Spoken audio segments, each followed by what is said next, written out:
Que faut-il retenir de ce coup de fil entre Donald Trump et Vladimir Poutine? Le président américain annonce des négociations, mais pas de cessez-le-feu. L'appel s'est selon lui très bien passé. Pour Vladimir Poutine, la conversation a été utile. Vladimir Poutine qui se dit prêt à travailler avec l'Ukraine sur un mémorandum concernant un possible traité de paix. On écoute le patron du Kremlin.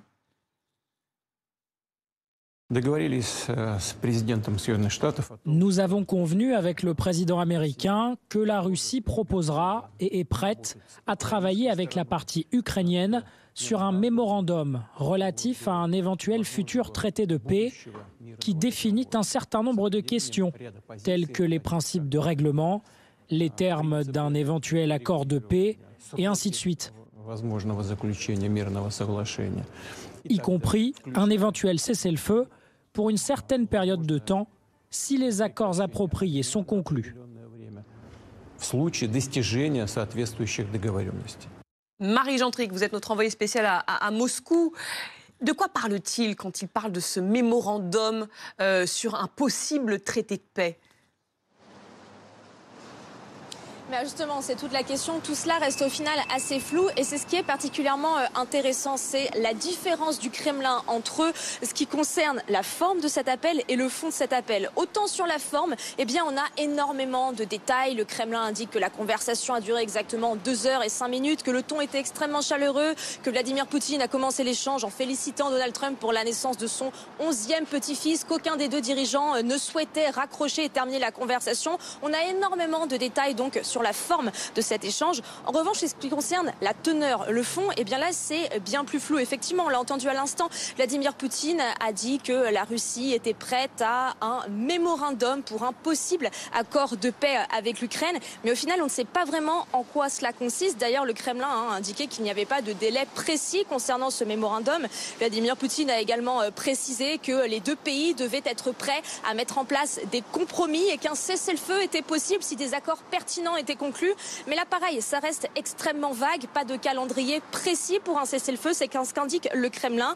En gros, tout ce que l'on dit ici en Russie, c'est que la conversation a été extrêmement chaleureuse, a été utile. Mais dans le fond, on a très peu de détails. Et le Kremlin se montre quand même plus prudent concernant des engagements concrets que la Maison-Blanche. Marie Gentric depuis Moscou avec Laura Champion. On est aussi à Kiev avec Anne-Laure Bans.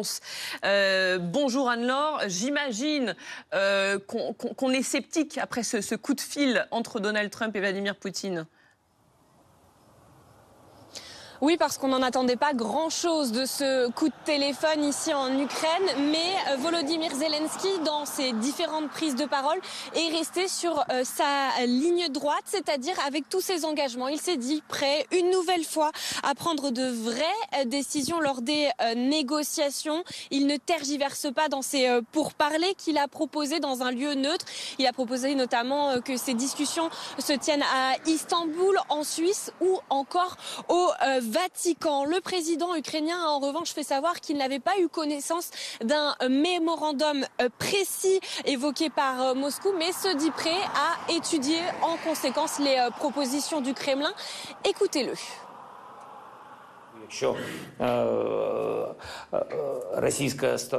Si la partie russe propose une sorte de mémorandum, je pense qu'il ne s'agira pas d'un secret, car ces informations apparaissent toujours dans le domaine public d'une manière ou d'une autre. Je pense que de notre côté, après avoir reçu les signaux appropriés, une fois que nous aurons reçu le mémorandum ou les propositions des Russes, nous serons en mesure de formuler notre vision en conséquence, comme nous le voyons.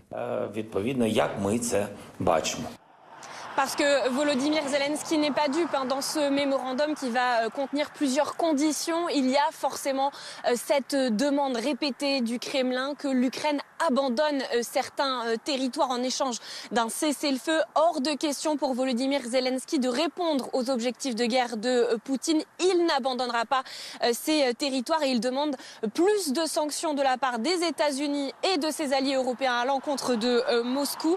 Ici, ce que l'on craint le plus, c'est surtout un désengagement américain en faveur de Moscou. Merci beaucoup Anne-Laure Bans. Stéphane Bureau, vous retenez quoi, vous, de ce coup de fil entre Donald Trump et Vladimir Poutine? Effectivement, sur la forme, il semble y avoir à peu près un commun accord ou une espèce de vision commune de la manière avec laquelle les choses se sont passées. Trump satisfait, Poutine satisfait. Sur le fond, on est... Pas grand-chose sur le fond. On est incapable de voir s'il y a du progrès. Sinon que Donald Trump dit... nous sommes prêts aujourd'hui à négocier les termes d'un éventuel cessez-le-feu. Mais c'est le même cessez-le-feu dont on parle depuis des semaines et ça n'a pas progressé beaucoup. Et je remarque aussi qu'il y a entre son vice-président, J.D. Vance, et lui, une évolution parce que à ce jour, J.D. Vance était probablement celui qui était le plus, non pas favorable à Moscou, mais très critique de la manière de faire les choses avec l'Ukraine. Bon, on se souvient de cette prise de bec filmée dans le bureau ovale. Sinon qu'ils se sont un peu rabibochés. Encore une fois, ça s'est passé à Rome. C'était à la faveur de cette première messe célébrée par le nouveau pape. Et on a vu donc cette image, non pas improbable, parce que Trump a fait la même chose avec Zelensky. Il l'a revu, cette photo qu'on a interprétée, mais de toutes les manières, qui donnait l'impression que les relations étaient meilleures entre Kiev et Washington, et apparemment, elles le sont. En fin de semaine, même chose. Le vice-président a vu M. Zelensky, et avant de quitter Rome, qu'est-ce qu'il dit? Les Russes sont trop gourmands. Peut-être que nous devrons tirer les conclusions de ce qu'ils ne veulent pas à la table de négociation, faire avancer les choses. Et puis, quelques heures plus tard, alors qu'il est dans son avion en direction des États-Unis, c'est le président Trump qui dit conversation satisfaisante. Moi, ce que je retiens surtout, c'est que ça fait des semaines que les Américains disent être au bout de leur patience. Ça fait des semaines qu'ils disent ça va se jouer dans les prochains jours. Souvenons-nous de Marco Rubio à Paris, après une rencontre à l'Élysée, qui, sur le tarmac de l'aéroport avant de quitter, dit dans les 7 prochains jours, ça passe ou ça casse. Or, depuis, ça ne fait que ne pas beaucoup avancer. Et pourtant, les Américains sont toujours... au cœur des discussions. Ils sont au cœur des discussions avec un Donald Trump qui dit « Je crois que Poutine veut mettre fin à la guerre ». Mais oui, il a raison d'y croire, mais je crois qu'effectivement, il y croit depuis quelque temps. Rien ne le montre. Et pour l'instant, la question, c'est même pas ça. C'est vraiment de savoir si Vladimir Poutine est prêt à un petit cessez-le-feu, enfin, à quelque chose, un premier effort, quoi. Et même ça, c'est pas très clair.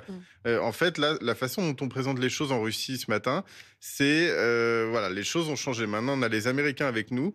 Et on a, par contre, les Ukrainiens, les Européens qui s'allient pour être hostiles contre nous. En gros, les Européens veulent gâcher toutes les initiatives de paix. C'est ce qu'on raconte dans la presse russe ce matin.